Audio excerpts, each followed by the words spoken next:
All right. So, a lot of you out there listening are thinking about starting a business, but maybe you're starting from scratch. No money, no experience, just a whole lot of ambition. So we're going to unpack some advice from the stuff that we've been looking at, and hopefully when we're done, you're going to feel like you can actually do this. Yeah, you know what I think is interesting is the material really focuses on just taking it one step at a time. Building something that has value over time. It's not about like getting rich quick. It's really about building something that's meaningful. Right. And one of the first things that I thought was really interesting was this thing called the thrustness exercise. Have you heard of this? Yeah, I have, and it's a pretty cool way to just get your mind going and thinking about business ideas that could work. Yeah. It's basically about finding ideas that you're passionate about, but that you also have the skills for, and then thinking about how you could share those with other people. Okay, so how does this thrustness thing actually work? Well, basically, you make 3 lists. The first one is just all about what you really enjoy doing, things you have to put some effort into. Could be anything, writing, baking, teaching yoga, anything. Okay, so that's the passion part. What about the skills part? So that's the second list. And this is where you think about how you could share that passion with the world. Like 10 different ways. Think about like online courses, physical products, workshops, consulting, whatever. And then you kind of put those 2 lists together, right? Right. The third list is where you try to come up with 10 business ideas that kind of combine your passions, your skills, and the ways you could deliver them. It's about finding that spot where all 3 come together. Okay, I see. So let's say I like gardening and I'm pretty good at taking pictures. Could I turn that into a business? Totally. Maybe you make an online course about how to take amazing pictures of gardens, or maybe you offer like personal consultations where you go to people's houses and help them design their garden and take pictures of it. That's a great example. I think what's really cool about this thrustness thing is that it pushes you to think differently and try things you never even thought of before. And remember, it's okay if your ideas aren't like perfect at first. Yeah. The point is just to get your brain working and thinking about the possibilities. Now, the thing that I think stops a lot of people is they don't have any experience. What does the material say about that? Well, actually, it says that you can get experience by reading. And it even suggests some books that can teach you about being an entrepreneur. Oh, yeah. What are they? Well, the first one is this book called The Lean Startup by Eric Ries. It's a classic in the startup world. And it teaches you to build something, measure how it's doing, and learn as you go. Basically, you test out your ideas and you change them based on what actually happens in the real world. Okay, that makes sense. Yeah. What are the other 2 books? Another good one is Body of Work by Pamela Slim. This one is great if you're trying to go from a regular job to working for yourself. And then any book by Seth Godin, he's like a marketing genius, and he knows a lot about branding and how to connect with customers. Those are super valuable for anybody who wants to start a business. So those are the books they recommend. But here's something interesting. The material actually says you should limit how much time you spend reading. Yeah, it's really easy to just keep reading and feel like you need to know everything before you do anything. But really the best way to learn is by doing. So it's all about finding that balance between learning and actually putting what you're learning into action. Don't just get stuck reading all the time. Right. And speaking of actually doing something, let's talk about something that stops a lot of people's self-doubt. Oh man, self-doubt. That little voice in your head that's like, who are you to think you can do this? We all get that, especially when we're trying something new. The material has a really cool way of looking at this. It says you should stop judging yourself before you even start. And instead, just focus on how you're doing after you've put in the work and put yourself out there. So basically, just give yourself permission to not be perfect at first and learn from your mistakes and trust that you'll get better over time. Yeah, think about it like those actors who win Oscars. They didn't just magically get good on their first try. They had to practice for years and learn from their mistakes. Right. It's about the journey and knowing that the bumps along the way are going to teach you the most valuable lessons. It's like an actor really getting into their role. This approach says you should really commit to your business idea, knowing that you're going to grow and get better along the way. Okay, so we've talked about finding a business idea, learning, and getting over self-doubt. What's the next big thing when it comes to starting a business? Customers. Yeah. You can't have a business without customers. And the material is very specific about this. It's not just about getting followers or subscribers. It's about finding people who are willing to pay for what you offer. Yeah, that's a big difference. So how do you find those people, especially when you're just starting out? They actually give a 4-step process that's pretty straightforward. and makes a lot of sense. And it all starts with your own network. So talking to your friends, family, people you used to work with, anybody who might be interested in what you're doing. Exactly. And they even tell you what to say.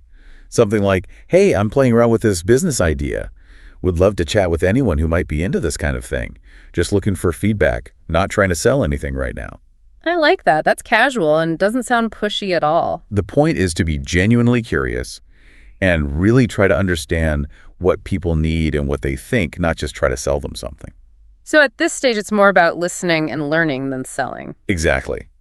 Once you've talked to your network, then you can start looking online. You mean like forums, social media groups, blogs, websites, all those places where people are already talking about stuff related to your business idea? Yeah. And here's a cool thing they say: they view competition as validation. If you see other businesses doing the same thing as you, it's not a bad thing. It actually means there's a market for what you're offering. I like that. Instead of being scared of competition, you can see it as a good sign that you're on the right track. Definitely. And by watching your competition, you can learn what they're doing right, what mistakes they're making, and figure out how to make your business stand out. So competition is something you can learn from, not something to be afraid of. That's cool. What's the next step in finding your ideal customers? They say to share valuable information for free. Basically, give people helpful content about your business, and that will attract them to you and make you look like an expert. And that's where building an email list comes in, right? That's something they really push for. Exactly. It's all about having a direct way to talk to your audience and consistently give them great content that they'll love. It builds a relationship that can turn them into loyal customers. So even though we're just starting out and maybe don't have a product or service, yet it's smart to start building that email list right away. Definitely. With how much things change online, an email list gives you a way to stay connected to your audience that you just don't have with social media. It's something you own and control. So we've got our ideas, we're learning, we're getting over our self-doubt, and we're starting to connect with potential customers. What's next? Talking to them. The material says it's important to really have in-depth conversations with your potential customers. Not just surveys or emails, but like actual conversations in person or over video calls where you can understand their needs and what they're struggling with. So you need to go beyond the surface and really get to know them and what they're looking for? Yeah, and the material stresses how important it is to really listen during these conversations. It's not just about asking questions. It's about truly understanding what they're going through, what frustrates them, and what they want. They actually tell a story about how one business owner had a conversation with a potential customer, and it led to a big breakthrough for the business. Oh yeah, they were focused on one thing with their product. But through talking to the customer, they realized there was a completely different need they hadn't even thought of. And by changing their product to meet that need, they ended up being way more successful. So it's not just about asking the right questions. It's about really listening to the answers and being open to new ideas that come from those conversations. Definitely. This approach lets you improve your business idea based on what real people are saying. So, you're creating something that actually solves a problem for your customers. Okay, so now we've got all this great information from our potential customers. What's next? Time to start building. The material's all about starting small and creating something called a minimum viable product. So instead of trying to launch a big fancy product right away, you focus on a simpler version that just addresses the most important needs of your customers. Exactly. And this goes back to that lean startup idea we talked about. It's about testing your assumptions, getting feedback, and making changes quickly based on what's actually happening. So basically, you're making like a prototype to see if your ideas work and get feedback from people before spending a ton of time and money on something they might not even want. Exactly. It's a much smarter way to do things than trying to create the perfect product right off the bat. And even though we're starting small, the material still says to keep building that email list. Why is that so important now? Because as you're testing your product and getting feedback, you want to be able to talk directly to those first customers. They're the ones who can give you the best advice and help you make your product amazing. So it's not just about collecting email addresses. It's about creating a community of people who are invested in your business and willing to give you feedback and support. Right. And as your product gets better and people start to notice you, that email list becomes even more important because you can use it to tell everyone what's new and eventually sell your product. So we've got our basic product. We're getting feedback and things are starting to look good. It's tempting to want to grow really fast now. What does the material say about that? Actually, it says to avoid growing too quickly. It might sound weird, but it's about making sure you have a really strong foundation before you try to get too big. Think of it like building a skyscraper. You wouldn't want to start building the top floors before you had a strong base, right? Exactly. You need to make sure your product or service actually works, that everything runs smoothly, and that you really understand who your customers are and what they need. So this starting phase is about making your product the best it can be, making your business run efficiently, and building a group of loyal customers who will tell everyone how great you are. Right. And it's about letting your customers spread the word naturally. When you make something really great and people love it, they'll tell their friends and bring in new customers without you having to spend a ton of money on advertising. So you focus on quality over quantity in the beginning, knowing that real growth comes from making your customers happy and exceeding their expectations. Exactly. And last but not least, the material talks about something that might seem obvious, but it's easy to forget when you're busy starting a business. It's the importance of giving a crap. Giving a crap. What do you mean? It means really caring about your business, your customers, and the impact you're having on the world. It's about building something you believe in, something that reflects your values, and something you're truly passionate about. Yeah, it's easy to get caught up in all the details and the day-to-day stuff, but it's important to remember why you started this in the first place. Definitely. And when you truly care about your business and your customers, that shows in everything you do. It attracts people who share your values and creates a community that's more than just buying and selling. It's about building something with meaning, something that connects with people on a deeper level. And I think that's one of the most rewarding parts of being an entrepreneur. And it's not just about caring about your customers. It's about caring about your business, nurturing it, guiding it, and making choices that align with what you want to achieve in the long run. It's almost like your business becomes a part of you, something you're really invested in, not just for the money, but for the impact it can have and what you'll leave behind. Exactly. And the material even says, if you're feeling burned out or unsure about the future of your business, ask yourself a tough question. Do I give a crap about this? Wow, that's a powerful question. And if you're like, heck yeah, I do, then, it's time to figure out what needs fixing and get that passion back. But if the answer is no, then maybe it's time to step back and think about doing something different, something that really excites you. It's a good reminder that being an entrepreneur is a journey, not a destination. There will be tough times, doubts, and setbacks, but if you're really driven to create something meaningful and make a difference, those challenges just make you stronger. For sure.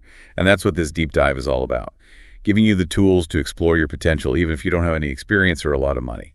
We've talked about a lot today, so let's just recap the main points. Yeah, good idea. First, we talked about that thrustness exercise. It's a great way to brainstorm business ideas that you're passionate about and have the skills for.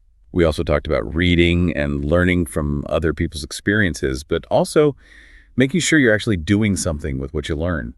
Don't just read all the time. Go out there and try things. Right. We talked about dealing with self-doubt and how to focus on your progress instead of judging yourself before you even start. Remember, practice makes perfect, and it's okay to not be perfect at first. We talked about finding your ideal customers and how to have real conversations with them and how to see competition as a good thing. And we talked about building a basic version of your product first and why it's so important to start building your email list early on. And we discussed why you shouldn't try to grow too fast and how important it is to have a strong foundation before you try to scale your business. And finally, we talked about the importance of genuinely caring about your business, your customers, and the impact you're making. So to wrap things up, I want to leave you with a question. What's one small thing you can do today to explore a business idea using that thrustness exercise? It doesn't have to cost anything. Maybe you could write down those lists, talk to a friend or a family member for feedback, or even just do a little research online to see where you could connect with potential customers. Every successful business starts with a single step. Don't let fear or self-doubt hold you back.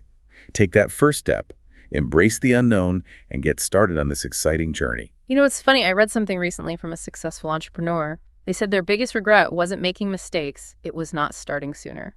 That's so true. It just shows how important it is to take action, even if it's not perfect.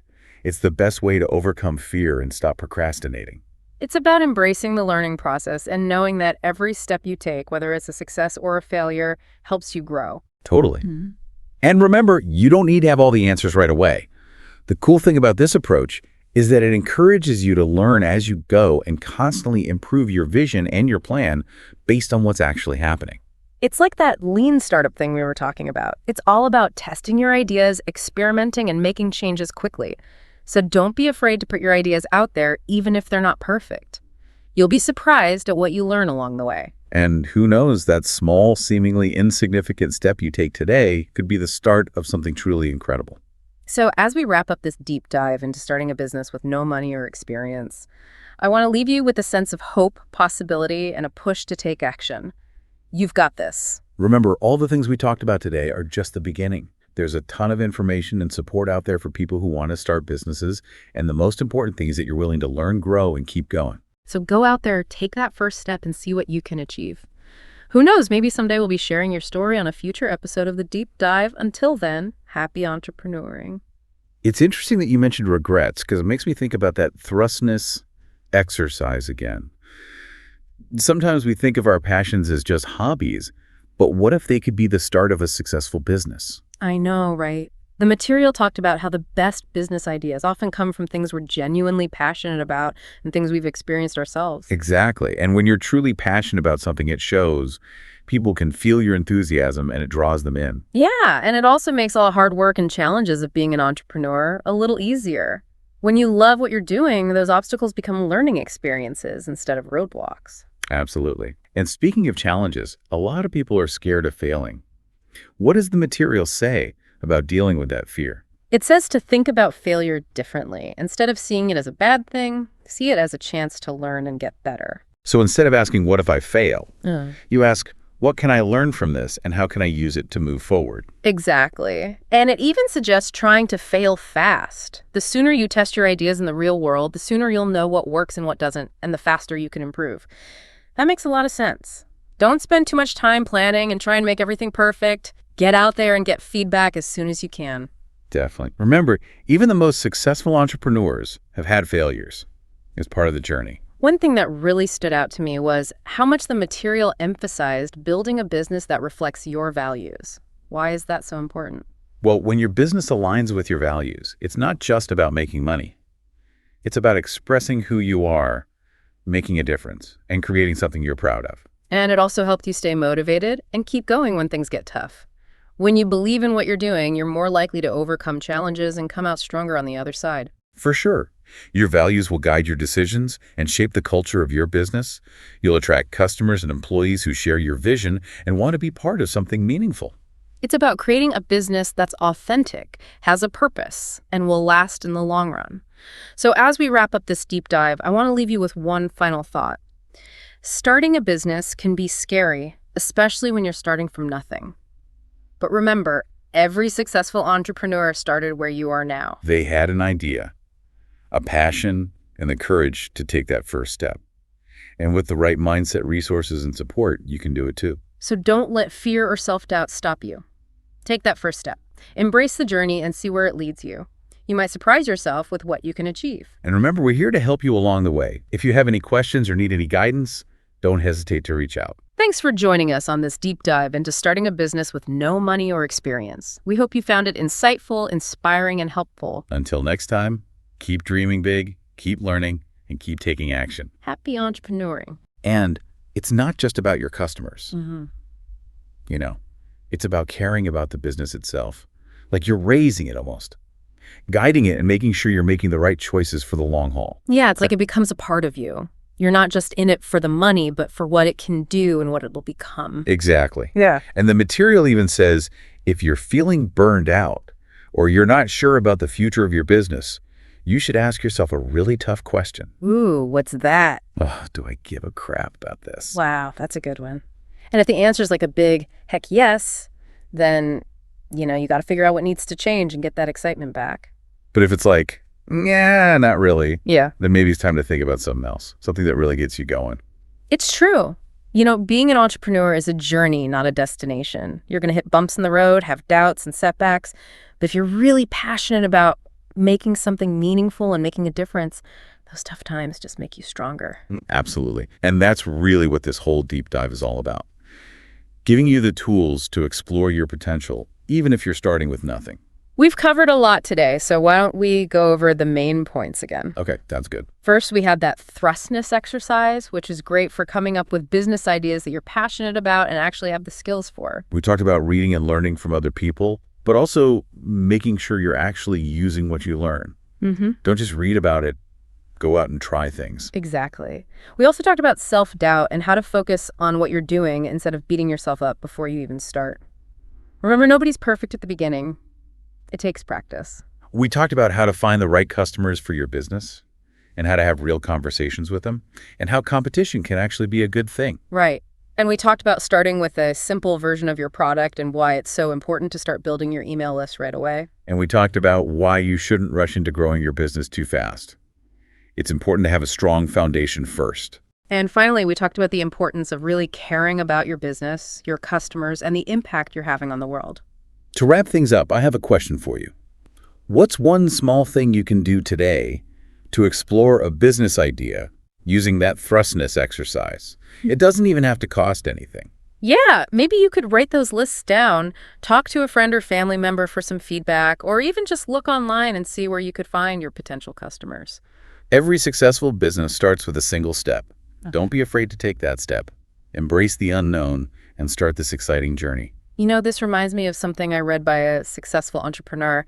They said their biggest regret wasn't making mistakes, it was not starting sooner. That's a great point. It shows that taking action, even if it's not perfect, is the best way to overcome fear and stop putting things off. Right. It's about embracing the learning process and knowing that every step you take, whether it's a success or a failure, is helping you grow. Absolutely.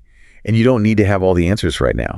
The cool thing about this approach is that you can learn as you go and keep improving your vision and your plan based on what's actually happening. It's just like that lean startup idea. We're all about testing things out, experimenting, and making changes as needed. So don't be afraid to put your ideas out there, even if they're not perfect. You'll learn a lot along the way.